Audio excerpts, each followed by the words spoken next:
Selamat datang dalam seri Edukasi Kesehatan Penerbangan.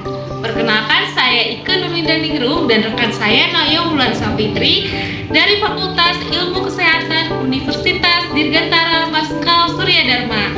Di sini kami akan berbagi tips mengenai edukasi etika batuk di dalam pesawat. Simak baik-baik ya. Tahukah Anda bahwa kenyamanan dan kesehatan selama penerbangan dimulai dari tindakan kecil diri kita sendiri? Di ruang tertutup seperti kabin pesawat, droplet atau percikan air liur dari batuk dapat menyebar dengan cepat dan mengancam sanitasi lingkungan sekitar.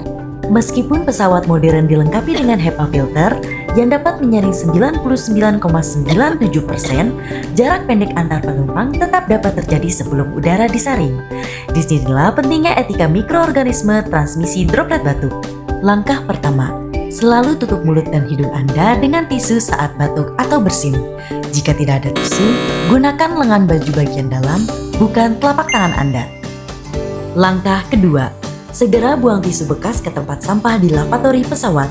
Jangan menyimpannya di kantong kursi. Langkah ketiga, bersihkan tangan Anda menggunakan hand sanitizer berbasis alkohol minimal 60% atau cuci tangan dengan sabun. Jika batuk yang baik, Anda telah berkontribusi dalam menjaga sanitasi lingkungan kabin dan melindungi sesama penumpang. Mari bersama wujudkan penerbangan yang aman dan sehat. Terima kasih.